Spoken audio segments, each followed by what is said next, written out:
자, 이번 영상에서는 우리 교재 수능 완성에서 209페이지 41에서 45번 여기 설명을 해드릴 건데, 여기에서는 그 작품에 대한 보기가 제대로 드러나 있지 않아서 해설지를 먼저 보고 이거를 이제 보기라고 생각하고 작품을 보겠습니다.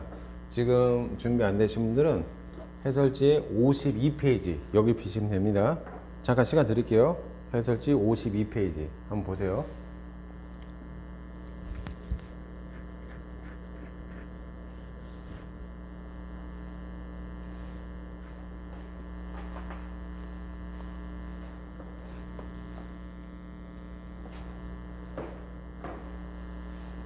첫 번째 여기 가작품 보자. 그리움이란 작품이에요.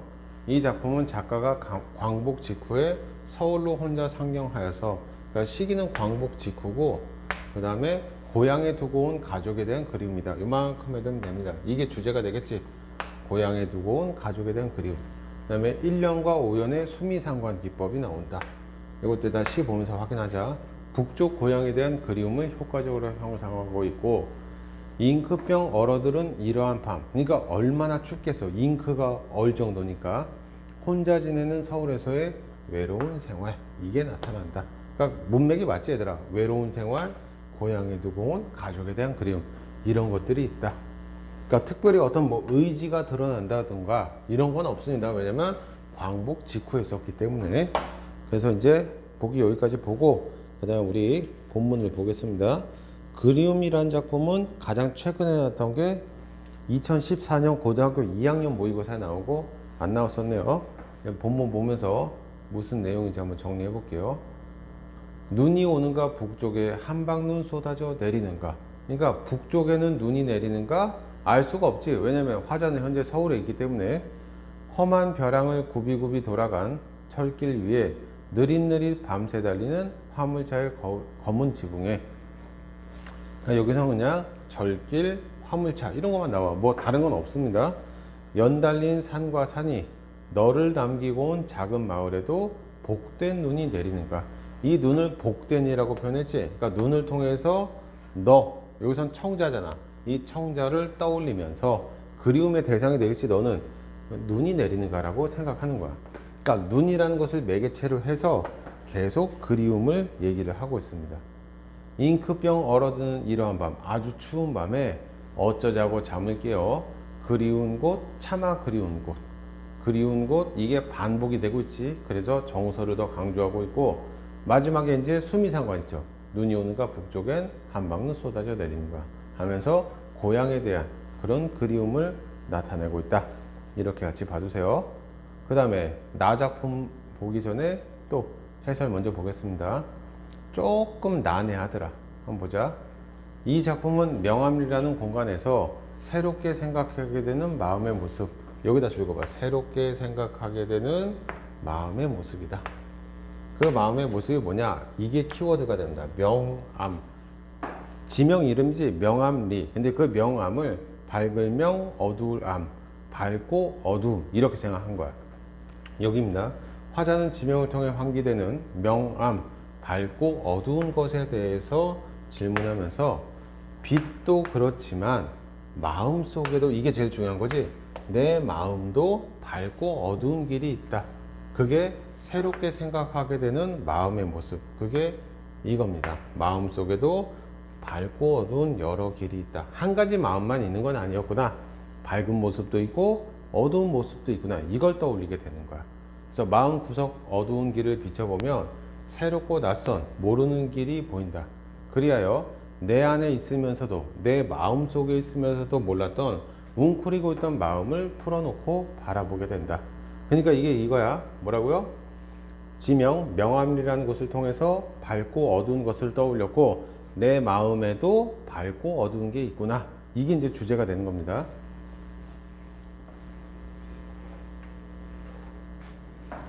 이제 여기 볼게요. 작가는 행과 연을 구분하지 않고, 행과 연을 구분하지 않았다는 것은 산문시의 성격이 있다는 얘기야. 생각의 흐름을 자연스럽게 연결했다. 이게 효과가 돼. 행과 연을 구분하지 않으면 생각의 흐름이 자연스럽게 쭉쭉 연결된다. 그 다음에 새롭게 깨닫게 되는 마음의 상태를 현재형 진수를 통해. 이제 시 보면서 확인할 거야. 그러니까 쌤이 여기서 줄 긋고 체크해 준 부분들을 보기라고 생각하고 그 보기에서 나왔던 내용을 떠올리면서 시를 읽어 보겠습니다. 이제 본문을 보세요. 이게 아무 보기 없이 보니까 이거 쌤도 처음 봤거든. 무슨 말인지 모르겠더라고. 그래서 그 해제를 먼저 읽어 본 겁니다. 당연히 이 작품도 처음 나온 겁니다. 밝고도 어두운 것이 무엇이었더라. 명암리에 머무는 눈길이여. 길 끝이 나를 당긴다. 밝고 어두운 것이 빛만이 아니다. 진한 것이 돼 있지? 새롭게 인식을 하게 되는 거야. 내 안의 샛길들, 내 마음속의 길들, 뒷길들, 명암리는 나를 부추기듯 마음 구석까지 뭉클해진다. 그러니까 내가 내 마음에 대해서 다시 한번 생각해 보는 거야. 길은 모를수록 새롭고 새 길은 새로워서 낯설다. 낯설게 만나는 바람 소리.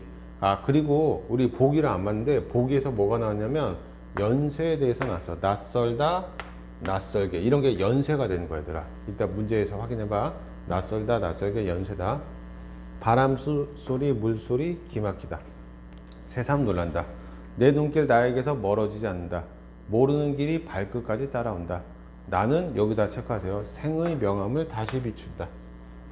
내 삶에, 내 마음속의 밝고 어둠에 대해서 다시 비춘다. 다시 생각해 본다는 얘기야. 비춘다, 비추다가 마찬가지로 이것도 연세가 되는 겁니다. 낯선 길을 오래 바라본다. 오늘도 길은 밝았다 어두웠다 하였다. 내 마음에는 밝은 것도 있고 어두운 것도 있다. 보기 보니까 훨씬 낫지, 얘들아.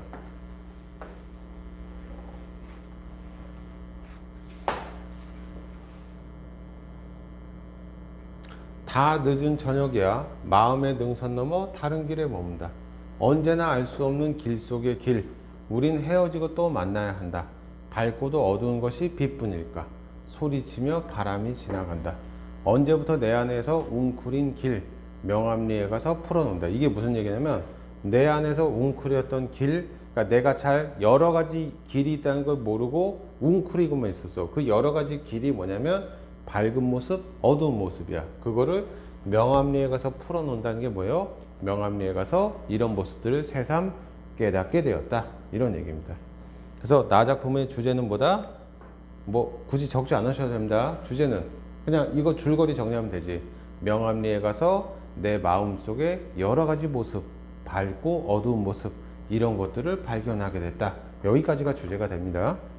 그 다음에 이제 다 작품 볼게요. 고전시가 작품. 제목이 누앙사란 작품인데 엄청 많이 나왔어요. 그 쌤이 좀 표 보면은 가득 빼곡하게 들어가 있지. 가장 최근에 나왔던 게 2018년, 그러니까 3년 전이네. 3년 전 사관학교 기출문제로 나왔었습니다. 뭐 사관학교는 뭐 수능 출제기간 교육과정 평가원에서 내는 문제이기 때문에 거기서도 다룰 만큼 중요한 작품이다. 근데 가장 최근 기출이어서 줄거리 정도 꼭 기억하시면 좋겠습니다. 그럼 볼게요. 한기태심하야. 시절이 다 늦었는데 한기태심 뜻 안 봐도 됩니다. 서주 높은 논에 잠깐 갠 열비에. 잠깐 갰단 얘기고 비가 잠깐 갰단 얘기야. 이렇게 순서 바꿔서 해석해봐. 비가 잠깐 갰고 도상 무언수를 반만 배워두고 몰라도 돼. 여기서부터가 맨날 나와.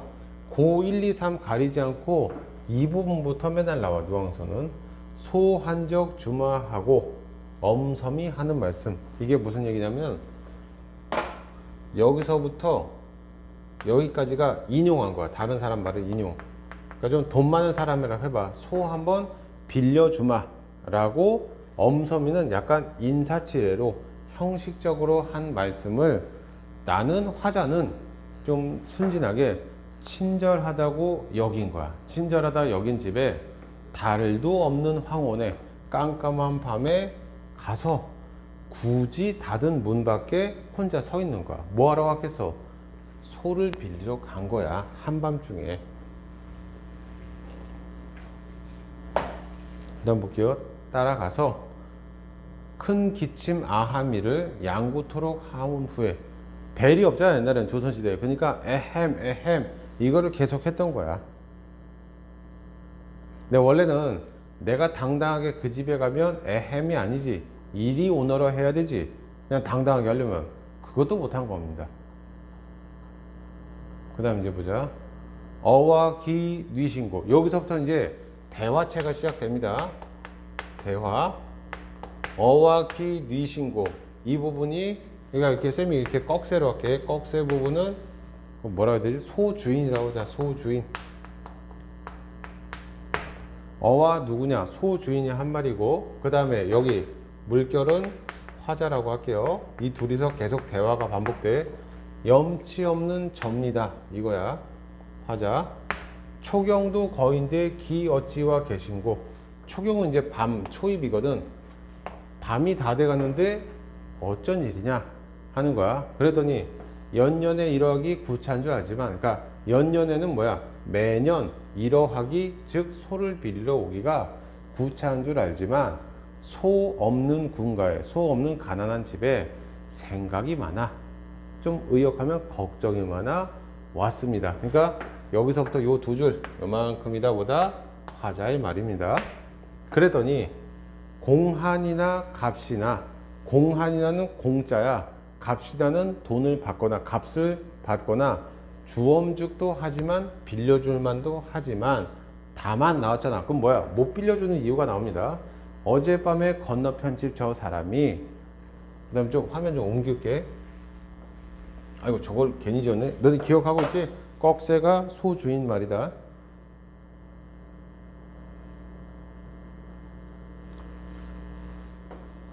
그러니까 여기서부터 여기까지 있지. 요만큼 이렇게 여기까지가 소주인의 말이야. 다시 처음부터 해볼게. 공짜로나 값이나 돈을 받거나 빌려줄 만도 하지만 다만 어젯밤에 건너편 집 사람이 목이 붉은, 이게 꿩이거든. 꿩을 구워서 갖고 왔다는 얘기야. 그러니까 꿩고기를 갖고 오고 갓 익은 삼해주, 이거 술이잖아. 술을 취하도록 권한 거야. 뭔가 뇌물 같은 걸 준 거야. 이러한 은혜를 어찌 아니 갚겠는가? 나는 그 사람한테 신세진 게 있어서 그 은혜를 갚아야 된다는 얘기야. 그래서 내일로 주마 하고, 내일로 소를 빌려주마 하고, 이렇게 껴놔. 헷갈릴 것 같으면 내일로 소를 빌려주마 하고 큰 언약, 약속을 했다. 실약, 약속을 깨는 것이 좀 불편하니까 내 말이 어렵겠다. 결론이 이거야. 어렵다. 소를 못 빌려주겠다 라고 소 주인이 여기까지 얘기를 한 겁니다.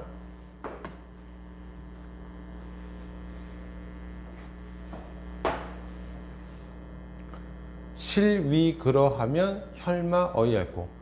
아 그렇다면 어찌하겠는가. 이제 대화 끝났어 얘들아. 헌 원덕 숙이 쓰고 측이 없는 집신. 그러니까 지금 굽이 있지. 굽이 없는 집신에 물러오니 풍채 적은 형용에 개가 짖을 뿐이로다. 그러니까 좀 얘가 초라함을 강조하는 거야. 얘 초라한 모습이 강조되는 게 개가 짖고 있다. 와실에 들어간들. 와실은요 조그만 집이거든. 조그만 집에 간들 잠이 와서 누웠겠는가. 북쪽 창문을 비겨 앉아 새벽을 기다리니 무정한 대승은, 이 대승은 보면 새 이름에 오디세인가 이렇게 나올 거야.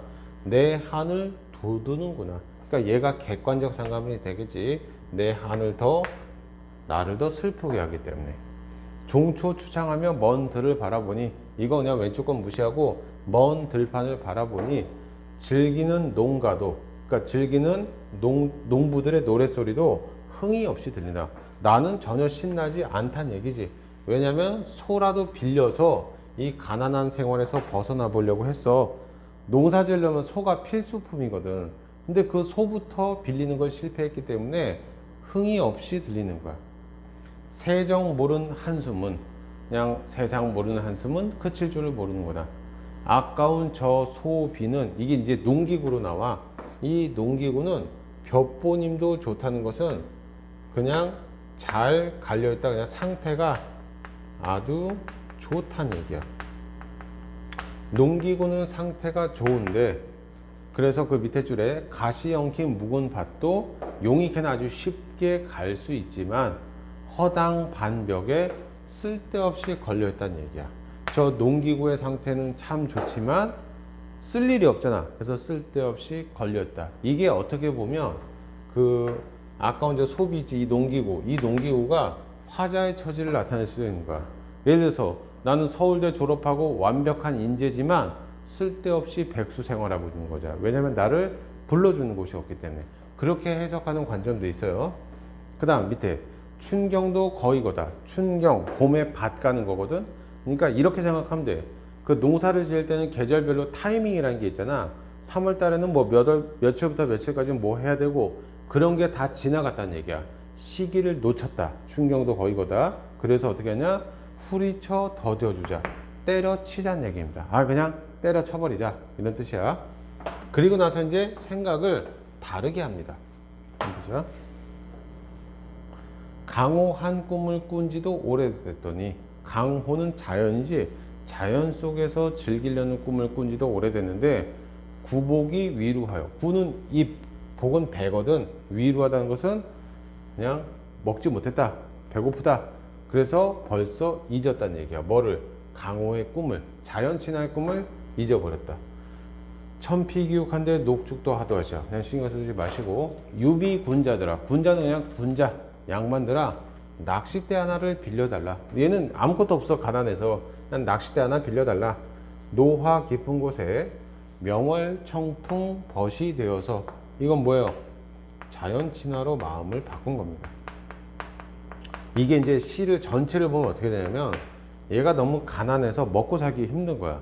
그래가지고 농사라도 지어보려고 딱 이제 준비를 하는데 소가 없었던 거지. 그래서 이제 지나가면서 이제 만났던 사람, 소 주인, 그 사람이 나한테 인사치레로 언제 한번 놀러 오세요. 소 빌려드릴게요. 한 말이야. 그 말을 듣고 찾아가는데 거절당했잖아. 그래서 아, 그냥 농사 때려치자 하고 저기서 이제 자연 친화로 바뀐 겁니다. 그 다음 밑에 줄 보자. 님제 없는, 님제는 주인이야. 주인이 없는 풍월강산에 자연에 절로절로 늙으리라. 이 절로절로가 들어간 시조도 있는데 그냥 자연의 섭리대로, 자연의 이치대로 늙으리라 이런 뜻입니다.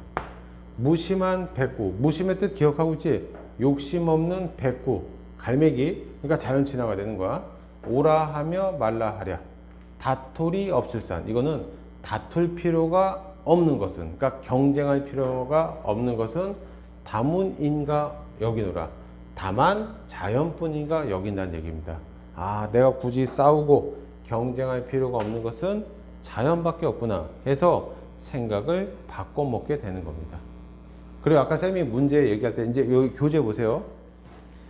그 43번 문제가 아까 반복과 연세를 찾아봐라 이거야. 43번 보기 보세요. 첫 번째 줄. 반복과 연세법은 같거나 비슷한 말을 배치하여 표현의 효과를 얻는 것이다. 반복법 보세요. 두 번째 줄에 반복법은 의미 강조 및 운율 형성에 이배지하고 수미 상관의 경우 구조적 안정감을 준다. 또한 같거나 비슷한 말을 사용하느냐 사이를 두고 사용하느냐에 따라서 연속 반복, 비연속 반복이 있다. 거기다 체크해봐. 연속 반복법, 비연속 반복법이 있다. 그 다음 그 두 줄 내려오면 한편에서 연쇄법에 대한 얘기가 나옵니다.